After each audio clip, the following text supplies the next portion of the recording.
Hello and welcome back to Hot Takes with Kari and Keelan. I am Kari Rae Davis with Kari Sells the City. And I'm Keelan Harvey with the Harvey Home Team in Highlands Residential. So, Keelan, I've been thinking a lot about, this past election and the new administration that's getting ready to come back into office. And I've been seeing some postings on social media lately about Fannie and Freddie Mac potentially being privatized again, and that it might affect, I don't know if it's going to affect interest rates or not, but just the change of the guard per se and tariffs coming in and, finding out. I'm just curious if you guys in your offices have been talking about what this might mean if Freddie and Fannie go private and what things look like if they start adding a bunch of tariffs to some of the building materials that we might be having to use. Yeah, we haven't really. The only thing we've talked about is that speculatory, by the way, is to go buy Right. some Fannie and Freddie stocks because it's going to go private. But you know what? It was private before 2008, and then it went over. The government took it over. It was supposed to be temporary, and yeah, Trump's talking about coming back and bringing it back to private, which I think is going to be good. Okay. In my experience, when the government takes over things, they tend to spread the wealth all over the place, maybe not for just Fannie Freddie itself. So I Hmm. think it could be helpful and where it should be, with the housing market. So I don't think it's going to be bad. And then the other piece you nailed on was tariffs. And there's a lot of talk about that because Hmm. inflation is not good for mortgage rates. But, tariffs, if we look at history, haven't necessarily been bad. I mean, tariffs could be inflationary if these companies are going to pass the cost to the consumer. But in history, that's not necessarily the case. What's happened was Toyota being a good example. He put a huge tariff on Toyota. What did they do? They built a plant in Texas to build all their trucks. So their trucks are being built here. So it's bringing more business. So the reality is, through a fine tooth comb like this tiny lens, yeah, that's Right. possible. But there's a lot of other moving parts to where we're not very concerned about it as far as, inflationary and all that. Inflation's going down. It peaked up actually a little bit here recently. Powell talked about it today, but overall, I don't think the story has changed in the direction that we're going.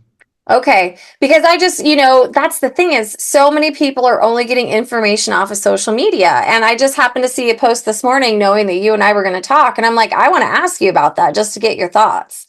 So you don't foresee if they privatize Fannie or Freddie that interest rates would go up. Do you think it would affect interest rates at all, or do you think it would help them go down?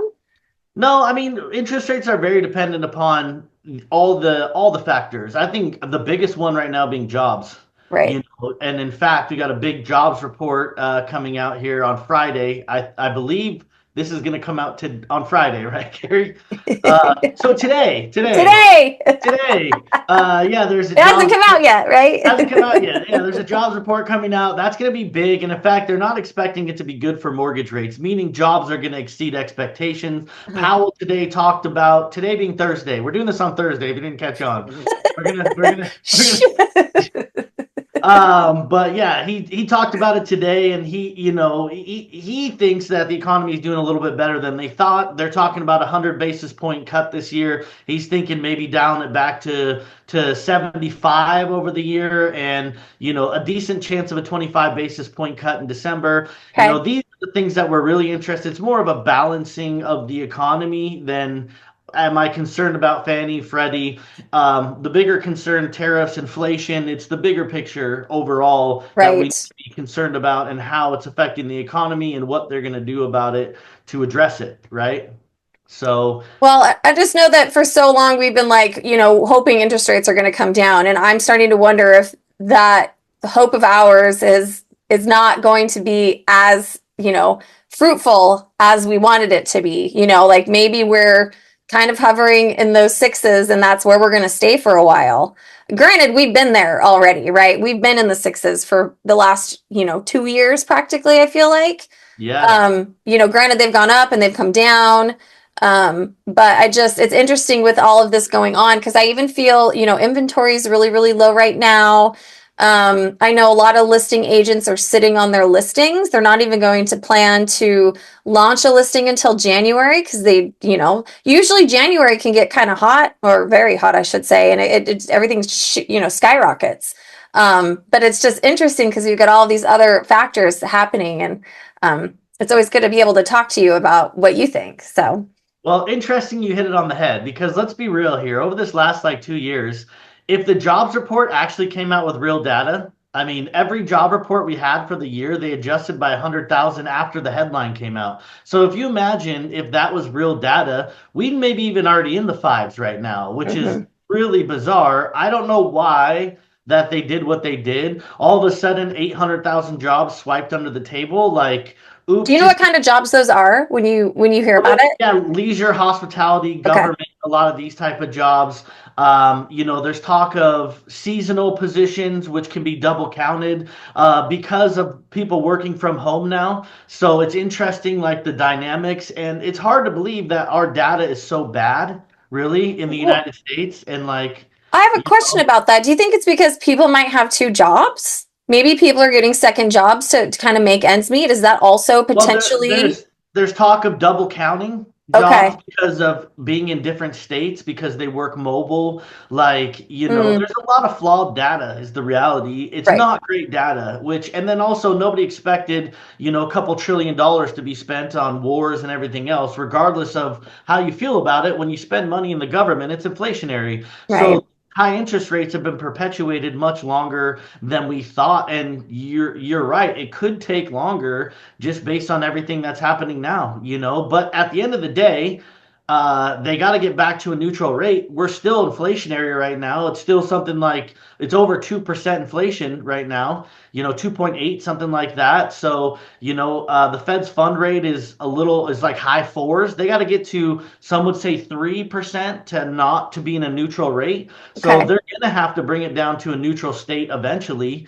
right. It's just a We matter of when. And I mean, shoot, at the beginning of this, we thought rates were going to get back to the twos. The optimistic are threes, and like then that slowly went to the fours. I think if we could get into the fours, people would be ecstatic. I think people would realize that, those years, several years, many years that people were in the 3.5, 3% lower than three, you know, that was maybe an era that's gone by now. Yeah. Yeah, I mean, honestly, if we get up to sixes, I think we're going to unlock a lot of step up buyers. I think if it starts with a five at all, I think it's going to go bonkers. I think in Yep, the springtime, it will be interesting to see where we're going to land and how low it's going to go. Because right. if you think about it historically, this is the Norman rates. We just got blessed with a couple years of low 2%. And like Hmm. I said, shoot, back in the day, like the 80s, it was like 16% or something Right. crazy.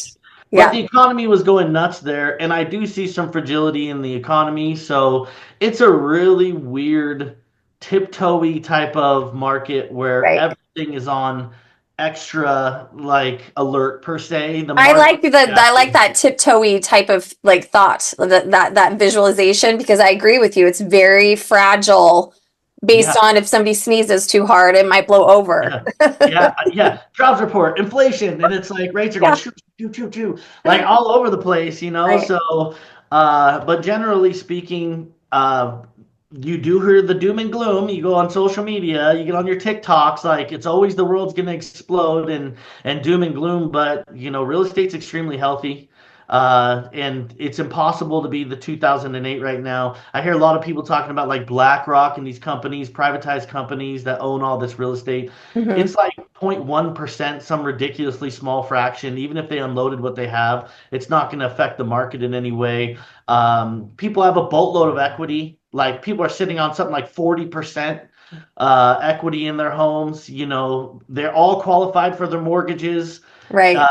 We're you not know, going to fall off like we did. It's not going to be a crash. no, there's the Yeah. too much inventory. They couldn't even sell their house before. I mean, worst case scenario, if somebody ran into an issue, they're going to sell their house and make some money. They're just going Right. to sell it. They'll just have to reduce their price. Worst case Right. scenario, but they're still Well, making money. So, average day on market for us is, I think, around like 27 days right now. I haven't, the last time I looked, that's what it was at, which is not even still, it's not still not a balanced market. no, You're supposed to have more inventory than that. But yeah, average day on market is, 20 some days. So it's definitely not like it was, several years ago where it was five. yeah, Things are taking a little bit longer, but it's also giving buyers an opportunity to not have to, you know, throw everything at the wall and waive every contingency to try and get into a home. They can actually do their due diligence and negotiate at the inspection and do all of those things that help build confidence for a buyer to buy a house too. So, and sellers, I think, are, having to adjust their expectations where, they don't get antsy if it hasn't sold in the first weekend. It just means that you need to give it some time. So yeah, Yeah, it's I feel like the interesting. market. I feel like the market's adjusted. People know where rates are at, and they're used to it now. It's not a big deal. I mean, rates got to like 8 at one point. Now, as of today, I would even go as crazy as to say like high sixes. Okay. You know, 7% ish, give or take, depending on your specific situation, credit, blah blah blah. Hmm. But the point is, it's better than it was, and people are pretty used to it right now. So, I mean, if you can afford to get into a home, one thing's for certain. You're going to pay more if you wait. That hasn't Right. changed. So do what you got to do. Get into That a that home. that the same thing that we have been saying for the last year hasn't changed. Like it's going to cost you more if you wait. Yeah. Period. Like Yeah. whether interest rates go up or home prices keep slowly climbing because that's what it's done here in our area. I mean, it's not the 20%, like it was in 2021, 2022, but I mean, if you're making 5 to 6% on your home in equity over the year, I think that's pretty good growth, right? Right where we're at. One something I got to drive home that people just neglect, and especially those that talk about renting is better than buying, which kills me, is you put this small percentage down, first time home buyer as little as 3%, 5, 10% down. Your money is growing on the value of your home. So Right. really your rate of return on your investment is ridiculous, like Hmm. unmatched, unparalleled to anything. So like don't get it twisted. I know it right now it could actually be cheaper to rent than own, but your future self is going to thank yourself. You put all this money away into your 401k and all these investments. Why don't you shift your mind and put it into real estate? And your biggest expense you're lighting on fire. So Right. like still it kills me that there's still all these challenges, especially in the media. They're trying to challenge and they leave a lot of the stuff out, like appreciation and all the things that really matter for buying a home. They leave it out. I'll challenge anybody, like, let's put it together. Let's do a rent versus own and see how much you come out on top. It's not even comparable. So, but now's the time where they like to strike on people's fear because fear sells. Yeah, it And does. yeah, Exactly. Yeah. and anything they can throw out to bash anything, the market, whatever, they do. But you really just need to know the facts. And I think anybody that buys now in the next couple of years, there's no way you're going to look back and be like, "Oh, that was a mistake." Right. Uh, I mean, that's how I feel. Like I'm yeah, so, so, yeah. so, so grateful and happy that I bought my house when I did.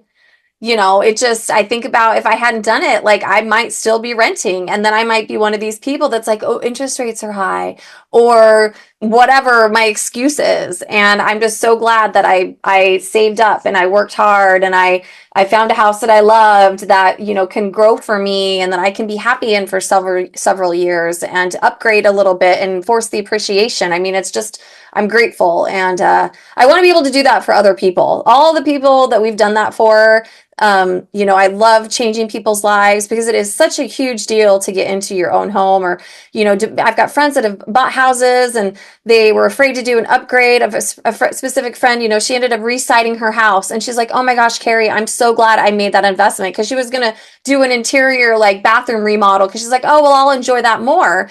But that investment on her exterior, like her siding and her, she's got a new, little awning on her front door and all of these things that built her curb appeal that when she goes to sell it later, all of that is going to be done and somebody's going to see that. So I'm so proud that she invested in that for herself and seeing the excitement when people do things like that to really help grow their investment.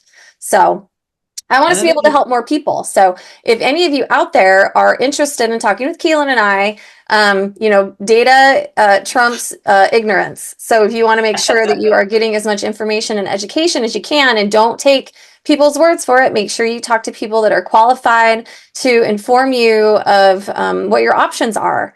So if you'd like to talk to me about buying or selling, you can reach me at 206-330-6985.